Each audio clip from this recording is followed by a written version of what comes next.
I'm the Hoppy Ferret, and I'm here to review a beer I bought in a glass that I definitely didn't. And today we've got Invisible Cities by North Brewing Company, based up in Leeds, up north. And it's a 6.7% hazy IPA. And I picked this up from Morrison's for £3.75, I think it was. It was in the 3 for 4 deal. And I don't get to go to Morrison's often. It's not one that I go, it's just not around me, unfortunately, anymore. But I think Morrison's is the standout supermarket for supermarket craft beer, or beer in general. Tesco used to be up there back when Domo was the beer buyer, and it's just completely gone downhill. I remember the big Tesco in Watford. You have massive beer selection, and now it's just complete crap. It really is unfortunate to see. It's not surprising. You know, during the pandemic, supermarkets brought in a lot of craft beer, and now that everything has, returned to normal, the new normal, they've put less of an emphasis on that. You see the brew dogs, you see the regulars. They're not coming out with anything exciting or new,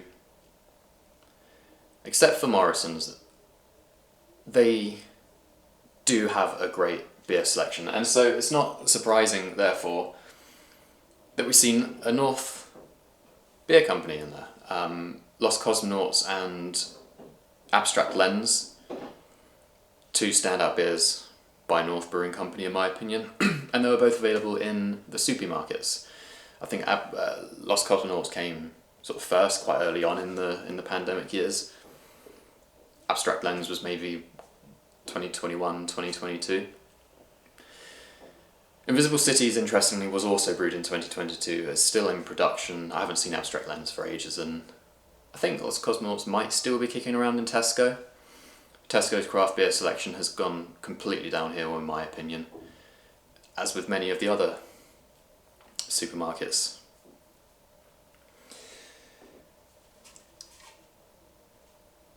It's described as a smooth and laid back.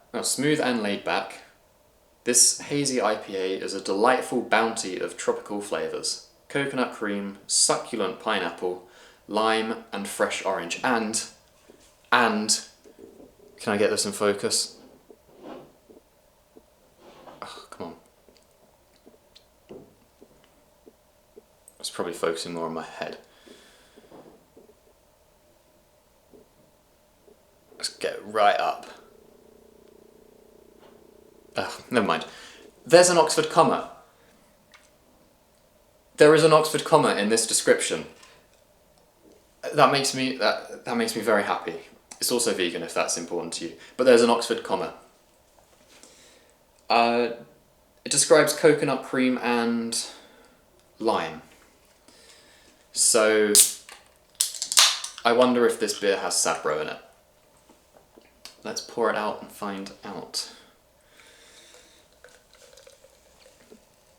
As I said, North Brewing, I really enjoy their Tallboy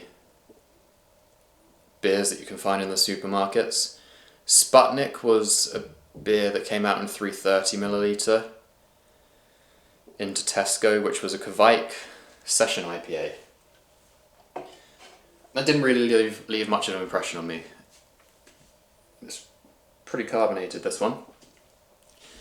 So I'm very excited to try this, because it's been a time since I had a North Brewing Company beer. I suppose you don't really find them down south too often, unless, as I keep mentioning, you're lucky enough to find yourself in a Morrison's.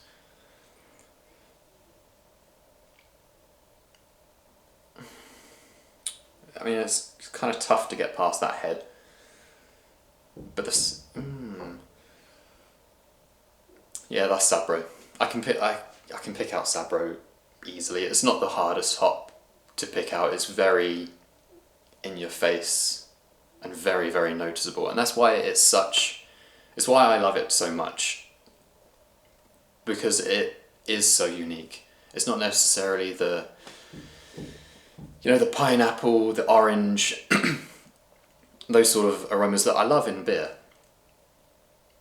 But not many other certainly very few that I can think of, offer up coconut and lime. Well, the New Zealand hops offer up quite a bit of lime. But another reason why I love this hop so much is because I think it really highlights the good breweries from the bad ones, or the not as good ones. Because it's so in your face, and if you're using it with other hops, which I assume this beer does, does that actually say on the can? No. It doesn't. It highlights the good breweries, because you need to get this hop right. It needs to be balanced. People talk about getting the beer, hops balanced all the time, but this really is one that you need to get spot on, because it can overpower not just all the other hops that you're putting in there, but the entire beer. And I don't think it really, it becomes a little bit oniony and garlicky if you use it too excessively. This 4-finger Whitehead isn't really dissipating much. But the sabro, the lime, they do pop out. It looks so soft and pillowy. And it smells soft as well. You can definitely tell this within the water, and I think a lot of the breweries from up north, they do have a fantastic water. It's sort of in the Midlands area, sort of Midlands to London area. The water isn't so great. You've got breweries that, proper down south like Medan, fantastic water profiles, and no doubt all the breweries treat their water, but I think being super up north or super down south really puts you at an advantage. My talking isn't making this head dissipate, so let's dive in and then see if we can get a little bit more on the flavour, on the aroma there. Cheers.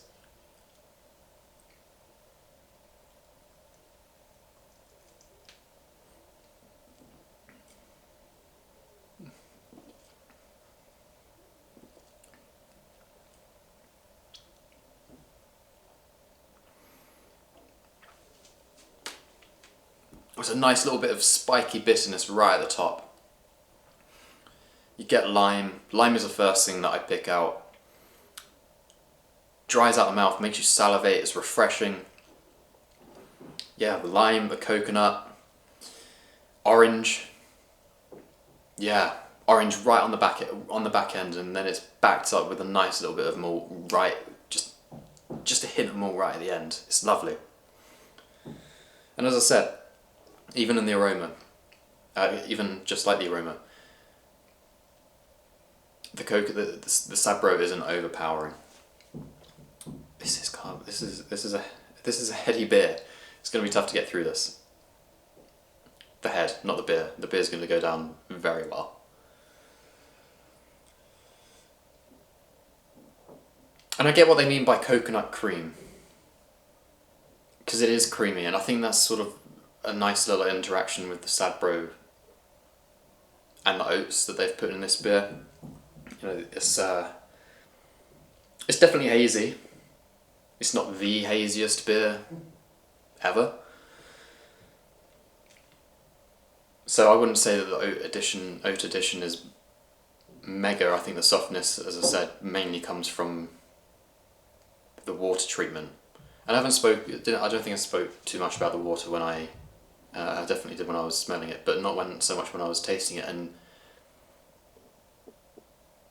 it is soft. It's nice, minerally in a really nice way. You can tell they've really thought about the water profile in this beer. But the creaminess, it's really nice.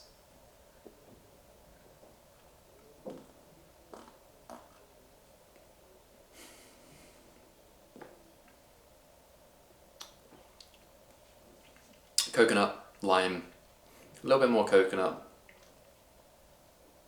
bitter malt, orange malt. That's how it goes. I'm interested to, because there's still a little bit in the can. Lovely.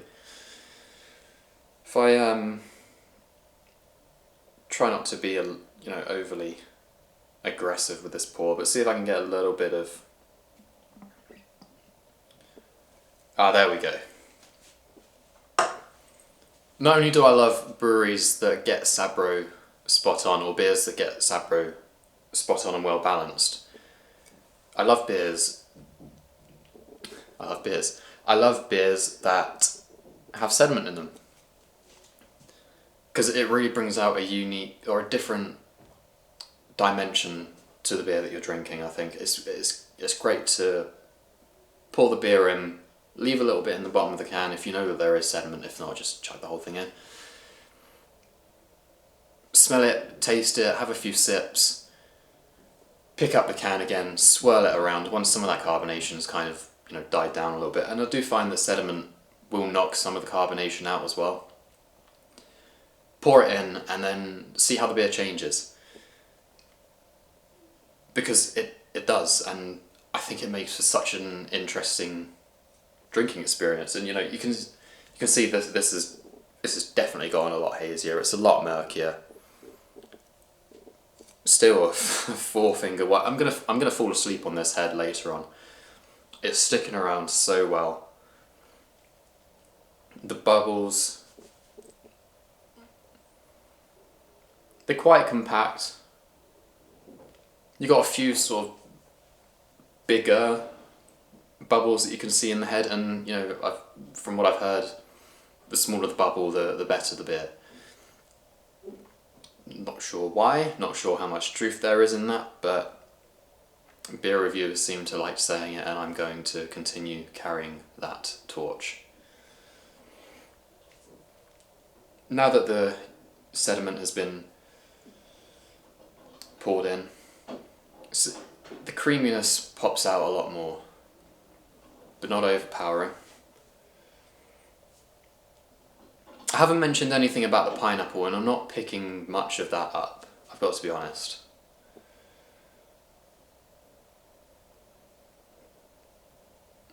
There's the orange. It's like orange peel, orange rind, like when you peel off an orange, you can smell it on your hands, like you can smell it on your hand. It reminds me a lot of Christmas. I like eating oranges around Christmas. I don't know why I went to smell my hand. It's that nice little residue, the stickiness, the pithiness that you get from it, but it's not overly bitter. But the pineapple, it's kind of it's the sabro and the orange that I'm getting.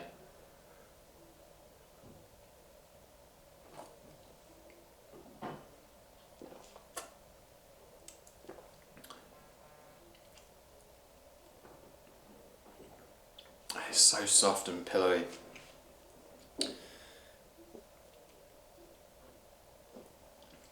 As a rating,